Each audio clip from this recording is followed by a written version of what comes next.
하나님 아버지, 오늘도 은혜 허락하시사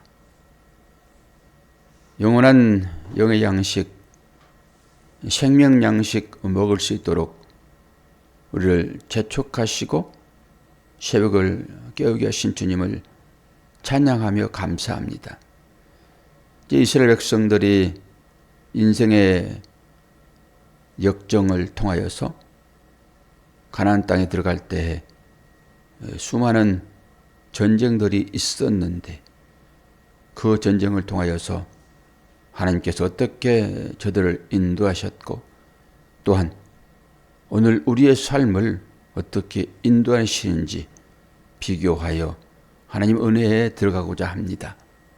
오늘도 말씀을 통하여서 깨닫게 도와주시고 하나님의 사랑을 가슴에 품고 그 사랑으로 한 주간을 믿음 안에서 살아갈 수 있도록 도와주시옵소서. 예수 그리스도의 이름으로 기도하옵나이다. 아멘. 신명기 3장 12절에서 22절입니다. 신명기 3장 12절에서 22절 제가 봉독합니다. 그때에 우리가 이 땅을 얻음에 아르논 골짜기 곁에 아로엘에서부터 길르앗 산지 절반과 그 성읍들을 내가 루벤 자손과 갓 자손에게 주었고 길르앗의 남은 땅과 옥의 나라였던 아르곱 온 지방 곧 온 바산으로는 내가 므낫세 반지파에게 주어노라. 바산을 옛적에는 르바임의 땅이라 부르더니 므낫세의 아들 야일이 그슬 족속과 마갓 족속의 경계까지 아르곱 온 지방을 점령하고 자기의 이름으로 이 바산을 오늘날까지 하봇 야일이라 불러오느니라. 내가 마길에게 길르앗을 주었고 루벤 자손과 갓 자손에게는 길르앗에서부터 아르논 골짜기까지 주었으되 그 골짜기의 중앙으로 지역을 정하였으니 곧 암몬 자손의 지역 야복강까지며 또한 아라바와 요단과 그 지역이요 긴네렛에서 아라바 바다 곧 여메와 비스가 산기슭에 이르기까지의 동쪽 지역이니라. 그때 내가 너희에게 명령하여 이르기를 너희의 하나님 여호와께서 이 땅을 너희에게 주어 기업이 되게 하셨은즉 너희의 군인들은 무장하고 너희의 형제 이스라엘 자손의 선봉이 되어 건너가되 너희에게 가축이 많은 줄 내가 아노니 너희의 처자와 가축은 내가 너희에게 준 성읍에 머무르라 하라. 여호와께서 너희에게 주신 것 같이 너희 형제에게도 안식을 주시리니 그들도 요단 저쪽에서 너희의 하나님 여호와께서 그들에게 주시는 땅을 받아 기업을 삼기에 이르거든 너희는 각기 내가 준 기업으로 돌아갈 것이니라 하고 그때에 내가 여호수아에게 명령하여 이르기를 너희의 하나님 여호와께서 이 두 왕에게 행하신 모든 일을 내 눈으로 보았거니와 내가 가는 모든 나라에도 여호와께서 이와 같이 행하시리니 너희는 그들을 두려워하지 말라. 너희의 하나님 여호와께서 친히 너희를 위하여 싸우시리라 하였노라. 아멘. 3장 1절부터 보면은 지난번에 거대한 왕국이었던 시온 왕을 하나님께서 이스라엘 백성에 내어주시고 또 다음에 바산 왕과의 전쟁이 또 한 번 있었습니다. 건너뛴 것은 1차적인 전쟁이 그렇게 하나님 은혜 가운데 승리하였고 두 번째도 똑같은 전쟁이 있었기에 뛰는 것입니다. 이게 큰 두 전쟁을 이제 겪은 거지요. 왜 내가 돈 주고 다 곡식도 사 먹고 통행세 내고 조용히 가겠다 했는데 왜 그들이 들고 일어나 가지고 이스라엘을 대적했는가? 그럴 때 하나님께서 그들의 왕을 마음을 움직여 가지고 전쟁을 일으키도록 그렇게 했다라고 말씀을 드렸습니다. 그리고 그 대 큰 전쟁을 하나님의 인도함 가운데 이스라엘 백성들이 다 이기고 요단 동쪽에 접어듭니다. 그러니까 요단 동쪽은 그 평지가 있었어요. 목축하기에 딱 좋은 땅. 이제 그런데 거기에서 이 큰 전쟁, 두 전쟁을 겪고 나니까 이스라엘 사람들의 마음이 또 흔들리는 거예요. 그래서 두 지파 반이 얘기를 합니다. 우리 이쪽에다가 우리 짐승 가축들이 많으니까 여기에 진을 치게 해주세요. 라고 얘기하니까 모세가 거기서 또 한번 경로를 합니다. 지난번에도 하나님 말씀을 온전히 순종하지 않고 믿음으로 바라보지 않는 너희들 때문에 우리 1세대가 다 죽었는데 왜 그것을 인식하지 못하느냐. 그리고 얘기를 하는데 계속 이들이 가축을 얘기를 하고 자기의 처자에 대한 얘기를 하고 타협을 합니다. 이제 거기에서 결국 두 지파 반에게 동쪽 땅을 떼어줍니다. 사실 동쪽 땅은 약속의 땅은 아닌 거죠. 약속의 땅은 가나안이에요, 가나안. 근데 이 사람들이 그 전쟁의 두려움이 있었던 것 같아요. 결국은 타협을 하고 그쪽에 성을 쌓도록 해서 이제 그들의 가축과 그들의 처자들이 거기에 이제 안전하게 보호를 받습니다. 그리고 나서 모세가 얘기를 하죠. 이게 민수기에 나와 있는 말씀을 그대로 지금 복귀하는 것이니까요. 그쪽 가가지고 살펴보시면은 자세하게 나와 있죠. 그러면서 너희 형제들은 이 요단을 건너서 가나안 땅에 들어가 가지고 그걸 점령할 것인데 그 모든 땅의 분배가 끝나기까지 너희들은 가축과 처자는 이곳에 두고 함께 우리들 앞에서 전쟁을 수행하라. 이제 그렇게 조건을 겁니다. 그랬더니 그들이 서로 이제 마음을 같이 하여 전쟁에 가나안 땅으로 들어가거든요. 오늘 얘기가 이제 거기까지입니다. 요단 동편에 땅을 분배했다. 두 지파 반이다. 그리고 요단 동쪽은 어떤 것이지라고 여러분 인터넷 들어가 가지고 이스라엘 12지파 땅 분배를 딱 치게 되면은 그 오른쪽에 두 지파 반이 색으로 딱 나와 있습니다. 이렇게 그렇게 보시면은 어느 곳에 이 사람들이 정착을 1차 했는지를 보게 됩니다.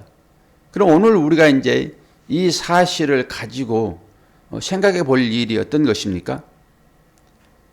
하나님은 이스라엘 백성들이 가나안 땅에 들어가 가지고 아주 편안하게 살지 않는다. 하나님 나라라고 그래 가지고 전쟁이 전혀 없는 건 아니다.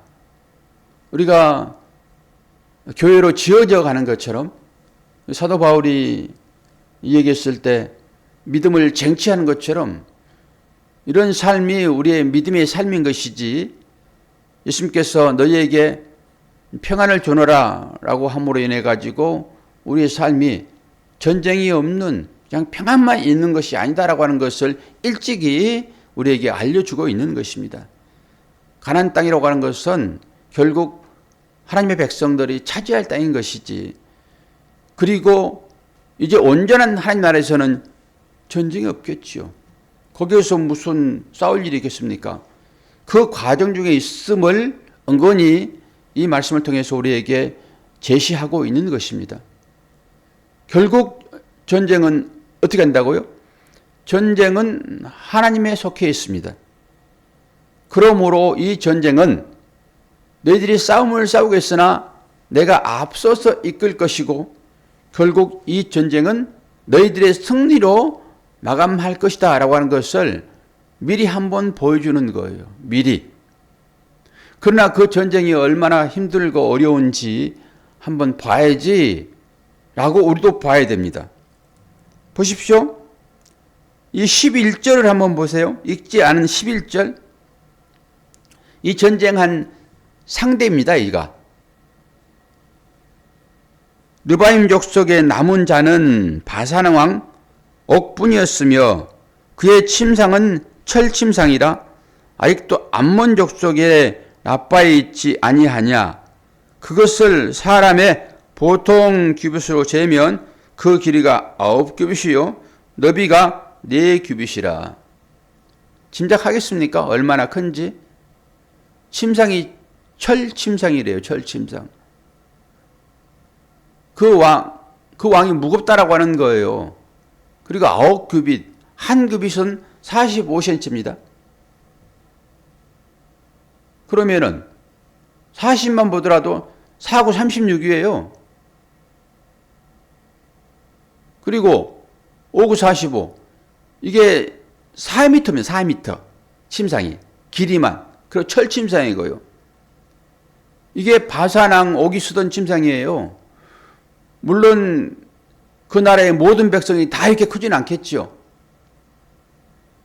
딱 골리앗처럼입니다, 이게.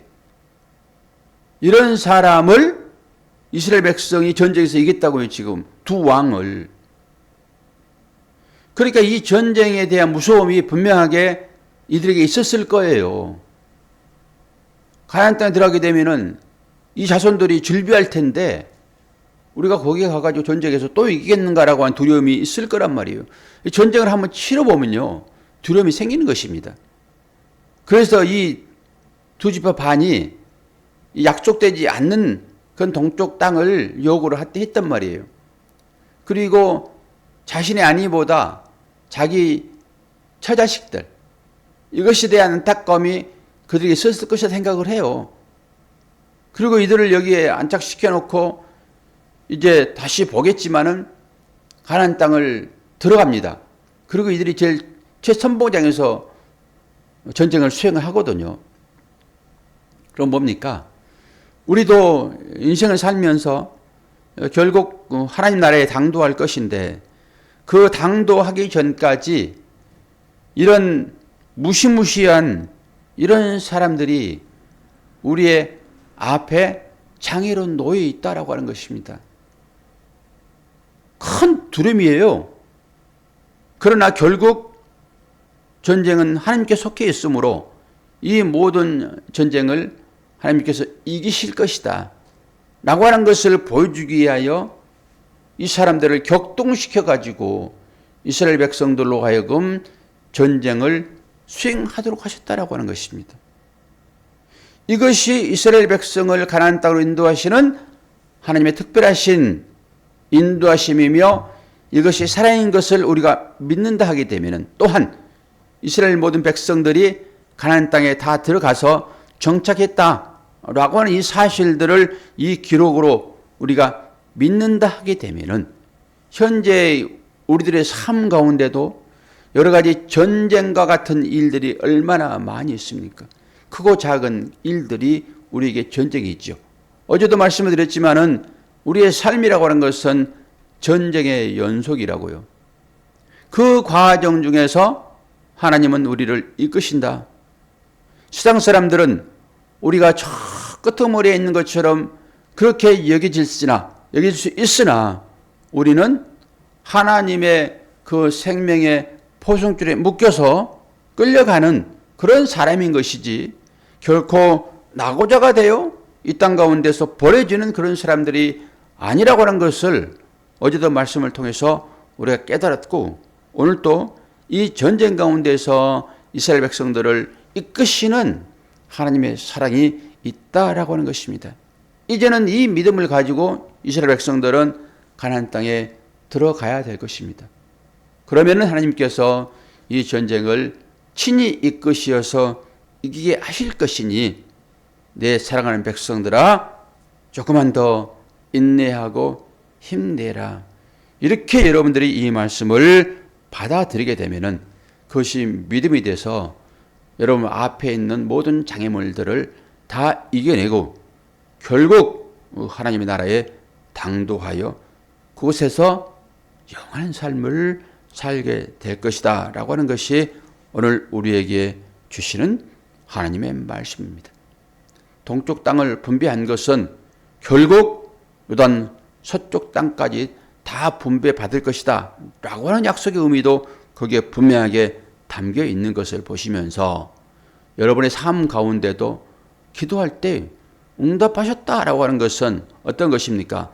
마지막 하나님 나라가 약속으로 주어질 것이니 힘내서 삶을 사랑으로 잘 살아내라 라고 하는 하나님의 격려의 소리로 이 새벽 시간 말씀을 받으시고 그 하나님의 힘으로 한 주간 동안을 믿음 안에서 잘 살아가시기를 바랍니다. 그리고 우리 병중에 있는 우리 형제들을 위하여 여러분 힘써 기도해 주시고 모든 것이 하나님의 은혜 안에 있음을 여러분 스스로 입으로 말하여 승리하는 삶이 되어지기를 축원합니다. 기도하겠습니다. 아버지 하나님, 약속의 자녀라 할지라도 삶 가운데는 이런 분명한 정쟁들이 있게 되는데 우리도 하나님 나라를 약속으로 받았고 하나님의 나라의 시민권자로 살고 있으나 결코 우리는 전쟁을 벗어날 수 없는 그런 사람인 것을 우리가 잘 압니다. 잘 싸우겠습니다. 아버지 하나님, 믿음 주시고 힘 주시어서 분명하게 약속하신 대로 이 전쟁에서 승리케 하여 주옵소서. 우리 사랑하는 형제들 육신에 약함이 있습니다. 아버지 하나님, 어떤 환경 가운데 있을지라도 그 가운데서 기도하게 도와주시고 치료하시는 하나님의 은혜를 경험할 수 있도록 도와주시옵소서. 우리의 자녀들을 위하여 기도하는 부모가 되기를 원합니다. 눈물로 기도할 때 우리 자녀들은 늘 믿음 안에 있을 것을 우리가 믿습니다. 아버지 하나님, 은혜 허락하여 주옵소서. 감사드리며 예수 그리스도의 이름으로 기도하옵나이다. 아멘.